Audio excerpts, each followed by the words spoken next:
ನೋಡಿದೆ ನೋಡಿದೆ ನೋಡಿದೆ. ಒಂದೇ ಸಮಯದಲ್ಲಿ ಬೇರೆ ಬೇರೆಯಾಗಿ ಕಾಣಬಲ್ಲ ಸರ್ವವ್ಯಾಪಿಯಾದಂತಹ ಸರ್ವಾತ್ಮಿಕೆಯನ್ನು ಕಂಡೆ. ದೇವರು ಸರ್ವವ್ಯಾಪಿ. ಸರ್ವವ್ಯಾಪಿ ಎನ್ನುವುದಕ್ಕೆ ಸಾಮಾನ್ಯ ಅರ್ಥ ಏನು? ಎಲ್ಲಾ ಕಡೆಯಲ್ಲಿಯೂ ಇರಬಲ್ಲವ, ಎಲ್ಲಾ ಕಡೆಯಲ್ಲಿಯೂ ಇರಬಲ್ಲವಳು. ಅದಷ್ಟೇ ಅಲ್ಲ ಅಂತ ನನಗೆ ಕಾಣುವುದು. ನಮಗೆಲ್ಲ ಎಲ್ಲಿ ಇರುವುದಕ್ಕಾಗುವುದಿಲ್ವೋ ಅಲ್ಲಿಯೂ ಇರಬಲ್ಲವಳು ಯಾರು? ಅವಳು ಸರ್ವವ್ಯಾಪಿ. ನೋಡಿದ್ದೀರಾ? ವೈರವೇ ಇಲ್ಲದೆ ಇರುವಂತಹ ಕದಂಬವನದ ವಿಚಿತ್ರ ಚರಿತೆ ನಾವೆಲ್ಲ ಎಲ್ಲಿ ಉಂಟು ಅಂತ ನೋಡಿ ಓದಿ ಯೋಚನೆ ಮಾಡಿ ಚರಿತ್ರೆ ಬರೀಬೇಕು. ಅವಳದು ಹಾಗಲ್ಲ.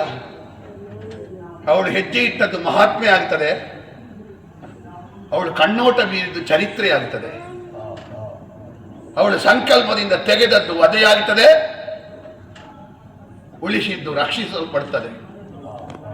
ನಾವೆಲ್ಲ ಕೊಂದರೆ ಕೊಲೆ, ಅವಳು ಕೊಂದದಕ್ಕೆ ಕೊಲೆ ಅಂತ ಹೆಸರಲ್ಲ, ಅವಳು ಕೊಂದದಕ್ಕೆ ವಧೆ ಅಂತ ಹೆಸರು.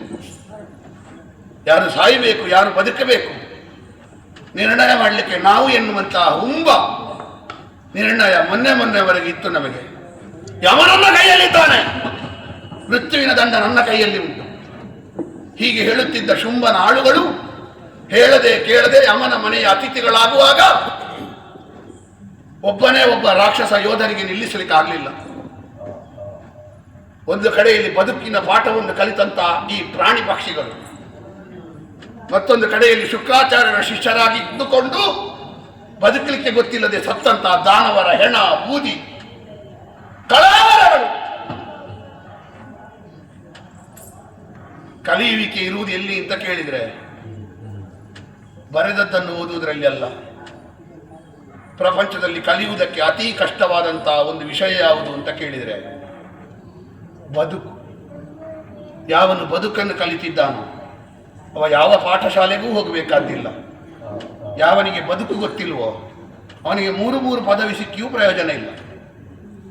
ನಮ್ಮದು ಬಹುದೊಡ್ಡದಾದಂತಹ ಜ್ಞಾನ, ದೇವತೆಗಳನ್ನು ಮಣಿಸುವ ಜ್ಞಾನ. ಮತ್ತೊಬ್ಬರನ್ನು ಬೆಚ್ಚಿ ಬೀಳಿಸುವ ವಿದ್ಯೆಯಿಂದ ಪ್ರಯೋಜನ ಇಲ್ಲ. ಮತ್ತೊಬ್ಬರನ್ನು ಮೆಚ್ಚಿಸುವ ವಿದ್ಯೆಯನ್ನು ಪಡೆಯಬೇಕು. ಅದಿಲ್ಲದೆ ಇರುವ ಕಾರಣ ಬೆಚ್ಚಿಸಿ ಆದದ್ದು. ಇವಳು ಅನುಗ್ರಹದಾಯಕಿಯಾಗಿ ಬರಬೇಕಾದವಳು ಗಾಢ ಗರ್ವದ ಶಿಲೆ. ಮೇಲಿಂದ ಮೇಲೆ ಅಲ್ಲ, ಗಾಢದಲ್ಲಿ ಉಂಟು ಗರ್ವ. ಯಾಕೆ ಗಾಢದಲ್ಲಿ ಉಂಟು? ಇದು ಮುಖದಲ್ಲಿ ಬಂದ ಕೋಪ ಅಲ್ಲ, ಇದು ಇವಳ ಒಡಲಿನಿಂದ ಬಂದ ಕೋಪ. ದೇವತೆಗಳಿಗೆ ಹಾಕುವ ಉರಿಯೇನು, ಇವಳ ಒಡಲಿಗೆ ಹಾಕುವ ಉರಿಯೇನು? ಋಷಿಮುನಿಗಳ ತಲೆ ಕಡಿಯುವುದೇನು, ಇವಳ ಹೊಟ್ಟೆ ಬಗೆಯುವುದೇನು? ಸಜ್ಜನರಿಗೆ ಹಿಂಸೆ ಕೊಡುವುದೇನು, ಇವಳ ಒಡಲಿಗೆ ವಿಷ ಕೊಡುವುದೇನು? ಎಲ್ಲ ಇವಳ ಒಡಲಿನಲ್ಲಿರುವಂತಹ ವಾತ್ಸಲ್ಯ ಪುತ್ರರಲ್ವೇ ಅವರು. ತನ್ನ ಮಕ್ಕಳಿಗೆ ಮಾಡಿದ ಕೇಡು ಗಾಢ ಗರ್ವದ ರೂಪದಲ್ಲಿ ಒಡಲ ಉರಿ ಸ್ಪಷ್ಟವಾಗಿ ಕಾಣಿಸ್ತಾ ಉಂಟು. ಇವಳನ್ನು ತಿಳಿಯದೆ ಇನಿತಾಯಿತೆ. ತಿಳಿಲಿಲ್ವ? ವಿಜ್ಞಾನ ಗೊತ್ತುಂಟು ನಮಗೆ. ವಿಜ್ಞಾನದಲ್ಲಿ ಎಲ್ಲ ಸಿಗ್ತದೆ. ವಿಜ್ಞಾನದಲ್ಲಿ ಸಿಗದ್ದು ಯಾವುದು ಅಂತ ಕೇಳಿದ್ರೆ ಆಧ್ಯಾತ್ಮ. ವಿಜ್ಞಾನಕ್ಕೂ ಆಧ್ಯಾತ್ಮಕ್ಕೂ ಏನು ವ್ಯತ್ಯಾಸ? ವಿಜ್ಞಾನ ಬೆಲ್ಲ ಸಿಹಿ ಅಂತ ಹೇಳ್ತದೆ, ಹಾಗಲಕಾಯಿ ಕಹಿ ಅಂತ ಹೇಳ್ತದೆ. ವಿಷ ಕುಡಿದ್ರೆ ಸಾಯ್ತದೆ ಅಂತ ಹೇಳ್ತದೆ, ಅಮೃತ ಕುಡಿದ್ರೆ ಬದುಕುತ್ತದೆ ಅಂತ ಹೇಳ್ತದೆ. ಆದರೆ ಆಧ್ಯಾತ್ಮ ಹಾಗೆ ಹೇಳುವುದಿಲ್ಲ.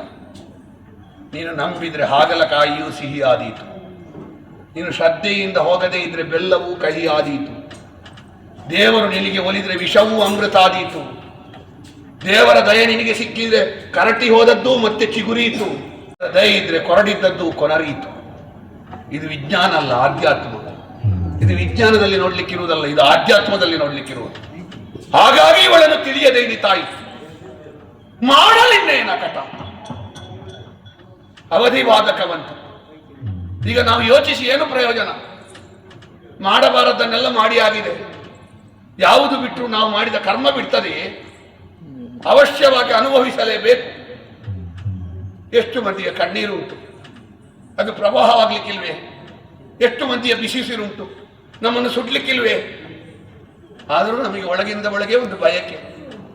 ಇಲ್ಲಿಯವರೆಗೆ ರಕ್ಷಿಸಿದಂತಹ ಶುಂಭ ನಮಗೆ ಸಮುದ್ರದಷ್ಟು ದೊಡ್ಡ ಋಣವನ್ನು ಇಟ್ಟಿದ್ದಾನೆ. ಅದನ್ನು ಸಾಸಿವೆಯಷ್ಟಾದರೂ ತೀರಿಸುವುದು ಹೇಗೆ? ಪ್ರಯತ್ನ ಪಡುವ. ಚಂಡಮುಂಡರಾಗಿ ಕರ್ಕೊಂಡು ಹೋಗ್ಲಿಕ್ಕೆ ಹೋದ್ರೆ ಕೇಡು ಇವಳಿಂದ ಬಂದ ನುಡಿಸಿದ್ರೆ